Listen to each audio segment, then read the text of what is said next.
Hello hello sir. ఎవరండి? మాది నెల్లూరు జిల్లా సార్. చెప్పండి. నెల్లూరు జిల్లా ఈ టీబీ గూడూరు మండలము సార్. ఇక్కడ మా ఊర్లో ఒక చిన్న సంగతి జరిగింది సార్. లేదు, ఒక ఆయన క్రీస్తులో జిగినాడు. క్రైస్తుల్లో ఉండి పటాలు గిట్టాలు అన్ని తీసి పారేశాడు. పారేసిన తర్వాత కొంతకాలం జరుగుతా వచ్చిన తర్వాత ఆయన ఒక యాప చెట్టు ఉండింది సార్. వాళ్ళు వాగటి ముందర ఎప్పటాల నుంచో ఉండింది అది. వాళ్ళు పెద్దోళ్ళు ఆ చెట్టుకి పూజించేవాళ్ళు. తర్వాత ఒకనాడు ఆయన ఎందుకో ఆ యాప చెట్టుని నరికేయాలని చెప్పేసి నరికేశాడు. ఆ నరికేసిన తర్వాత అతనికి కాలు అక్కడి నుంచి బాగా లేకుండా వచ్చింది. బాగా లేకుండా వచ్చిన తర్వాత మన హాస్పిటల్కి వెళ్ళాడు. హాస్పిటల్కి వెళ్ళినా కూడా ఆ కాలు నయం కాలేదు ఆయనకి. ప్రార్థన చేయలేదా మరి? ఆ ప్రార్థనకు కూడా ఏం కాలే ఆయనకి, జవాబు ఏం చెప్పలా. ప్రార్థన చేశాడా లేదా ఏసైకి? ఏసీ వాళ్ళకి ప్రార్థన చేయకుండా ఎందుకుంటారు? శాస్త్రాలు వాళ్ళ ఇంట్లో వాళ్ళ ఆవిడల్లా హాస్పిటల్ పోవటం ఎందుకబ్బా? ప్రార్థన చేసుకుంటే తగ్గిపోద్దిగా. ఆఖరి కాలు తీసేశారు సార్. కాలులో తీసేశారు, పనికిరాదన్నారు కాలు. అయ్యో, కాలు తీసేశారు. ఇప్పుడు ఏంటంటే మళ్ళీ మన దేవుళ్ళని కూర్చుకుంటున్నాడు ఆయన. మరి ఏసై ఏం చేస్తున్నాడండి? ఏసీ ఎలా గమ్మ కూర్చోనా? ఎవరు నువ్వు చెప్పినట్టు వాళ్ళ కర్మని బట్టి జరుగుతుంటాయని. అంతే అంతే. నేను వింటున్నా సార్, మీరు చెప్పే రోజు వింటున్నా. నేను రోజు వింటా ఉండా, వాళ్ళు చెప్పి పాస్టర్లు చెప్పి నువ్వు 100 పాపాలు చేసి 100 మందిని చంపి 100 మంది ఆడవాళ్ళు రేప్ చేసి దేవుడు కొబ్బరికాయలు కొట్టి పూజలు చేస్తే పోద్దా ఆ పాపం? అంతే కదా సార్. ఆ పాపం అనుభవించాలిగా నువ్వు. అనిపించాల్సిందే. నువ్వు చేసినా అంటే దాని అర్థం ఏంటి? దేవుడు కూడా నిన్ను రక్షించడు నువ్వు చేసే పాపాలని. అంతే కదా. ఆ పాప కర్మల్ని మనం అనుభవించక తప్పదు. ఎన్ని జన్మలు ఎత్తినా సరే. అవును, నువ్వు ఎంతైనా పూజలు చేయమని ఆ కర్మ ఆడకపోదు కదా. ఆ కర్మ అనిపించాల్సిందే, ఖచ్చితంగా అనుభవించాలి. అనిపించాల్సిందే. మనం అనుకుంటాం చూడండి, వీడు చాలా మంచోడు, అసలు ఎవరికి ఒక్క మాట కూడా అండు, అయ్యో పాపం వీడికి అలా ఎందుకు జరిగిందో అనుకుంటాం చాలా మందిని అనుకుంటా. దాని అర్థం ఏంటంటే పోయిన జన్మలో గాని ఎన్నో పాపాలు చేస్తుంటే ఉంటాయి, ఈ జన్మలో మనం అనుభవిస్తున్నాం అంతే. అది అట్లా. ఇప్పుడు సార్ యేసు ప్రభు పుట్టింది 2000 సంవత్సరాల నాడే పుట్టింది యేసు ప్రభు. అవును. దీనికి ముందు రాముల వారి పరిపాలన 4,64,000 సంవత్సరాలు ఉన్నది. అవును. వాళ్ళు మరి ఇప్పుడు దేవుడు అంటే మొన్న ఈ చెట్లు పుట్టించారు ఈ పుట్టించారని వాళ్ళు చెప్తుంటే ఈ గొర్రెలు నిన్న తింటున్నారు గానీ దాంట్లో నిజమెంతో తెలుసుకోవట్లేదు. అంత ముందుగా పరిపాలన చేసేటప్పుడు ఆ క్రేతాయుగం, దోప్రయుగం, కృతయుగాల ముందు అప్పుడంతా గుడ్డలు లేవా? వాళ్ళు కట్టుకొని తిరగలేదా? దశరథ మహారాజు గుడ్డలు లేవా? అదే కదా. అప్పుడంతా బట్టలు ఉన్నాయి కదా, పట్టు వస్త్రాలు కట్టుకొని వాళ్ళంతా పరిపాలన చేయలేదా? పట్టు వస్త్రాలు కట్టుకొని చేశారు. ఎన్నో లక్షల సంవత్సరాలు జరిగిపోయింది. మొన్నే కదా యేసు ప్రభు పుట్టింది. అవును, 2000 సంవత్సరాలు అంటే మొన్నే కదా. కానీ వాళ్ళు ముందుగానే మా దేవుడు పుట్టించాడు, వీళ్ళు పుట్టించారు, మా దేవుడు చేసాడు అని నేను చెప్తుంటే వీళ్ళు ఎట్టింటున్నారు, వాళ్ళు ఎట్ట చెప్తున్నారు? గొర్రెలు అన్నది వాడు యాప చెట్టు కొట్టేంత కాదు కానీ వాడు ఆ కర్మ ఫలితం అనేది వాడి జీవితంలో అనుభవించాలి కాబట్టి సరేలే ఖచ్చితంగా అనుభవిస్తాడు. అంతేగా. అవును, ఆ యాప చెట్టు కొట్టేందుకు కాదు గాని ఆ కర్మ అయితే ఉంటుంది వాడికి. సరేలే. నలుగురు పూజించేదాన్ని నువ్వు దాన్ని చేసావు అంటే ఇప్పుడు చెట్టు అనేది నలుగురికి పనికొచ్చేది. అవునులే. ఆ చెట్టును వీడు కొట్టాడు అంటే ఖచ్చితంగా అనుభవించాలి. అది వాళ్ళు పెద్దోళ్ళు పూర్వీకుల్లో దేవుడికి పెట్టేవాళ్ళు అంట ఆ చెట్టుకి. వీళ్ళు ఈ క్రైస్తవులకి దిగిన తర్వాత పెట్టకుండా మానేశారు అన్నమాట. అది చాలా చాలా మంది ఆ ఊర్లో కొంచెం ఆ కర్మ ఫలితం అయితే ఉంటుంది. ఏ జన్మలో చేసిన పాపం ఆ జన్మలో కూడా కొన్ని చేసే పాపాలు ఉంటాయి. అది కూడా ఒక ప్రాణే కదా చెట్టు కూడా. ప్రాణే కదా. ఇప్పుడు అందుకే కదండి సనాతన ధర్మం ప్రతి చెట్టుని దాన్ని కూడా మనం పూజిస్తాం. ఎందుకని అది కూడా ప్రాణం ఉంది కాబట్టి. అది దాని వల్ల మనం బతుకుతున్నాం చెట్టు వల్ల. మా ఊళ్ళో సార్ ఒక పాస్టర్ ఒక అబ్బాయి ప్రార్థన చేస్తా ఉన్నాడు. అందరూ గుడ్డలు ముసుకేసుకొని ప్రార్థన చేస్తా ఉన్నాడు. ఒక అమ్మాయిని అందరూ ప్రార్థన చేసే టైంలో వచ్చి చళ్ళు పట్టుకుని పిసికాడు సార్. అయ్యో. ఆమె పెద్దంగా ఓయమ్మ అని అరిచేటప్పటికే సైతాన్ సైతాన్ అనేసాడు సార్. ఆ టైంలో అందరూ కళ్ళు తెరిచి ఏంది అరుస్తుందంటే ఆమెకి సైతాన్ పట్టుకుంది, మీరేం అనుకోబాకండి అనేసాడు. ఎవరు? పాస్టరే. తర్వాత ఉన్నంగా ఆమెనే ఉండించుకొని వాళ్ళ కాపురమే చెడిచేసాడు లాస్ట్ కి. వాళ్ళ కాపురమే చెడిచేసాడు సార్. లాస్ట్ కాపురం అంటే భర్త కడగాడు లేకుండా చేసి ఈడు పెట్టుకుని భర్త చూసి భర్తనే విడిపించేటట్టు చేసి వీడియో ఉంచుకున్నాడు ఆ అమ్మాయిని. ఈడే ఉండించుకుంటా చేస్తా, వాళ్ళ ఇంటికి వస్తా పోతా చేస్తా ఉన్నాడు. వాడు పాపం పాస్టర్లే మన ఇంటికి వస్తా పోతా ఉన్నాడు. పని లేని టైంలో పోయి మందలు చేస్తుండే అనమాట. వాడు కళ్ళు లేని నా కొడుకు ఒకడు నీతో మాట్లాడుతున్నాడు, దొంగ నా కొడుకులు ఆ విధంగా అత్తిపాపాలు చేస్తున్నారు. మళ్ళీ ఒక వాళ్ళలో కూడా వాళ్ళ మంచోళ్ళు ఉన్నారు కాదని నేను అన్నంలే. మంచోళ్ళు అయితే ఉన్నారు కానీ ఉన్నారు. పాస్టర్లు అయితే 199 మంది దరిద్రులే. వాళ్ళు చేసే పనులు మంచివి కాదు, ఇటు చేస్తున్నారని ఇప్పుడు నువ్వు చెప్తుంటే నీతో వాదిస్తున్నాడు అతను. నేను వింటున్నా, నేను 2 రోజుల నుంచి వింటున్నా నీది పెట్టుకొని వింటా ఉంటా. ఏదైనా మన కర్మఫలం అయ్యా. నువ్వు ఎంత మంచిగా బతి ఎంత మంచోడు అయినా అవును కర్మఫలాన్ని అనుభవించకుండా నువ్వు తప్పించుకోలేవు.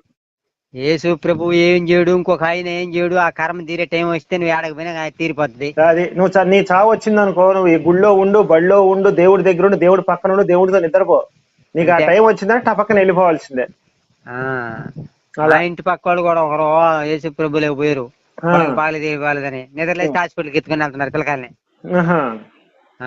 అవన్నీ ఏమి చదరవు అసలు. అవన్నీ ఆ యేసు ప్రభులోకి వెళ్తే తగ్గుద్ది. తక్కువ ఎవరికో ఏందో వాళ్ళ నమ్మకంగా వాళ్ళ ఆ టైం బాగుండి వాడికి బాగా ఆ టైంలో ఇప్పుడు నువ్వు కొన్నాళ్ళు కొంచెం రోగం అనుభవిస్తావు. నువ్వు నీ కష్టం అంతా అంటే నువ్వు ఎట్లాగంటే నీ బాధలన్నీ నువ్వు అనుభవిస్తావు కష్టం అంతా. అయితే నీ కష్టం తీరిపోయే సమయం ఏదో ఉంటది. మొత్తానికి జీవితాంతం కష్టాలు ఉండవు ఎవడికి. అంతే కదా. 1 సంవత్సరం 2 సంవత్సరాలు అనుభవిస్తాడు. అంతే కదా. ఆ తీరే టైంలో వీడికి విరక్తి వచ్చేసి నేను యేసు ప్రభుని నమ్ముకుంటే నా కష్టాలు పోతాయి అనుకుంటాడు. ఈడు తీరిపోయే టయానికి వాడు యేసు ప్రభులోకి వెళ్ళిపోయి యేసు ప్రభు తీర్చాడు అనుకుంటాడు. అవునవును. అది చాలా జరుగుతున్నాయి మార్కెట్ లో. అవును. అందుకని వీళ్ళు మతం మారుతున్నారు. అవును. ఇలాంటి చాలా సంఘటనలు ఉన్నాయండి. అసలు వాడు యేసుగాడు అంత గొప్పడైతే వాళ్ళ దేశంలో దేవుడిగా పూజించాడు. వాళ్ళ దేశంలో ఎవరు దేవుడిగా పూజించరు వాడిని. వాళ్ళే పూజించినా కదా కొట్టేసిందా. అవును, వాడిని వ్యభిచార వంశంలో లంజకు పుట్టాడని చెప్పి అక్కడ వాళ్ళే చెప్పారు, మనం చెప్పలేదు ఆ మాట.